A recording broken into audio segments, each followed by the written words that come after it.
ಇನ್ಸ್ಟಾಗ್ರಾಮಲ್ಲೇ ಬಿಟ್ಬಿಡ್ತೀನಿ ಕೊಡಿ ಅಂತ ಅವರೇ ಕೊಡಲಿಲ್ಲ.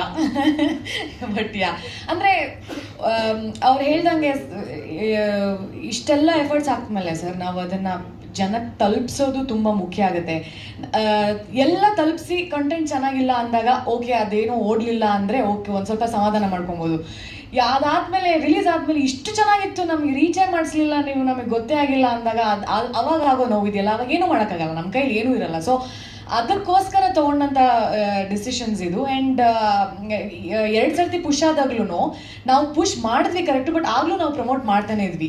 ಒಂದಲ್ಲ ಒಂದು ರೀತಿಯಲ್ಲಿ ಐ ಥಿಂಕ್ ಎಲ್ಲೋ ಒಂದು ಚೂರು ಹಾಗೆ ರೀಚ್ ಆಗ್ತಾ ಇದೆ. ಆ್ಯಂಡ್ ಈಗ 20ನೇ ತಾರೀಕು ಅಂದ್ಕೊಂಡಿರೋದ್ರಿಂದ ಅಲ್ಲಿಗೆ 20ನೇ ತಾರೀಕು ಬರೋ ತನಕನೂ ನಮ್ಮ ಕೈಯಲ್ಲಿ ಎಷ್ಟಾಗುತ್ತೋ ಅಷ್ಟು ಪ್ರಮೋಷನ್ಸ್ನ ನಾವು ಮಾಡೋಣ ಅಂತ ಈಗ ಪ್ಲ್ಯಾನ್ ಎಲ್ಲ ಮಾಡಿಕೊಂಡು view started. So I think ಅದು ಎಲ್ಲೋ ಒಂದು ಮಟ್ಟಕ್ಕೆ ತಲುಪಬೇಕು. ಏನಂದರೆ ನನಗೆ ತುಂಬ ಎಕ್ಸೈಟ್ಮೆಂಟ್, ಬಿಕಾಸ್ ಅಷ್ಟೆಲ್ಲ ನಾವು ಏನೇನು ಎಫರ್ಟ್ಸ್ ಹಾಕ್ಬಿಟ್ಟು ಸೆಟ್ಟಲ್ಲಿ ಕೆಲಸ ಮಾಡಿದ್ದು ಆ್ಯಂಡ್ ಶೂಟಿಂಗಿಂತ ಮುಂಚೆ ಮಾಡಿದ ವರ್ಕ್ಶಾಪ್ಸ್ ಇರ್ಬೋದು, ಇಲ್ಲ ಶೂಟಿಂಗ್ ಮುಗ್ದಿದ ನಂತರ ನಾವು ಮಾಡ್ತಿರೋ ಪ್ರಯತ್ನ ಜನಕ್ಕೆ ತಲುಪಿಸೋದಕ್ಕಿರ್ಬೋದು, ಅದು ಎಲ್ಲವೂ ಈಗ ಒಂದು ಡೇಟಲ್ಲಿ ಬಂದು ನಿಂತಿದೆ. ಸೊ ಅದು ಫೆಬ್ರವರಿ 20th ನಮ್ಮ ಸಿನಿಮಾ ಮಾರ್ನಮಿ ರಿಲೀಸ್ ಆಗ್ತಾ ಇದೆ. ಆ್ಯಂಡ್ ನಿಮ್ಮೆಲ್ಲರ ಜೊತೆ ನಾನು ಸಿನಿಮಾ ನೋಡೋಕ್ಕೆ ಕಾತರದಿಂದ ಕಾಯ್ತಾ ಇದ್ದೀನಿ. ಆ್ಯಂಡ್ ಆ ಎಕ್ಸೈಟ್ಮೆಂಟ್ ನನಗೆ ತುಂಬ ಇದೆ. So yeah that's it. I am very happy. ನಮ್ಮ ಕೆಲಸ ಹೊರಗೆ ಬರ್ತಾ ಇದೆ ಅನ್ನೋದು ನನಗೆ ತುಂಬ ಖುಷಿ.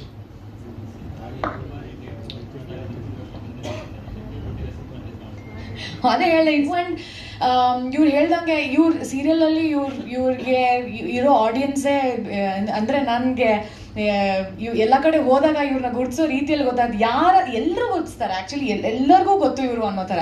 ಸೊ ಆ ಒಂದು ಆಡಿಯನ್ಸು ಅದು ಕನ್ವರ್ಟ್ ಆದರೆ ಅವ್ರು ಹೇಳ್ದಂಗೆ ಇದು ಸೂಪರ್ ಹಿಟ್ ಫಿಲ್ಮ್. ಬಿಕಾಸ್ ಅವ್ರನ್ನ ಇಷ್ಟಪಡೋರು, ಅವ್ರ ಪಾತ್ರಗಳನ್ನ ಒಪ್ಕೊಂಡಿರೋ ಜನ especially women are a lot. So I think ಅವ್ರು ಎಲ್ಲರೂ ಸಪೋರ್ಟ್ ಬಂದರೆ ಅದು ಇನ್ನೂ ಖುಷಿ. ಆ್ಯಂಡ್ ಅವರ TV ಪ್ಲ್ಯಾಟ್ಫಾರ್ಮ್ಗೂ ಹೋಗಿ ಬಂದ್ವಿ ನಾವು, ಅಲ್ಲಿ ಸಿಕ್ಕಿದ ರಿಸೆಪ್ಷನ್ನು, ಅವ್ರುಗಳೆಲ್ಲ ತೋರಿಸಿದ ಸಪೋರ್ಟು, ಅದು ತುಂಬ ಖುಷಿ ಆಗುತ್ತೆ. So we are just hopeful ಅದು ಸಿಗತ್ತೆ ನಮ್ಗೆ ಆ ಸಪೋರ್ಟ್ ಅನ್ನೋದು.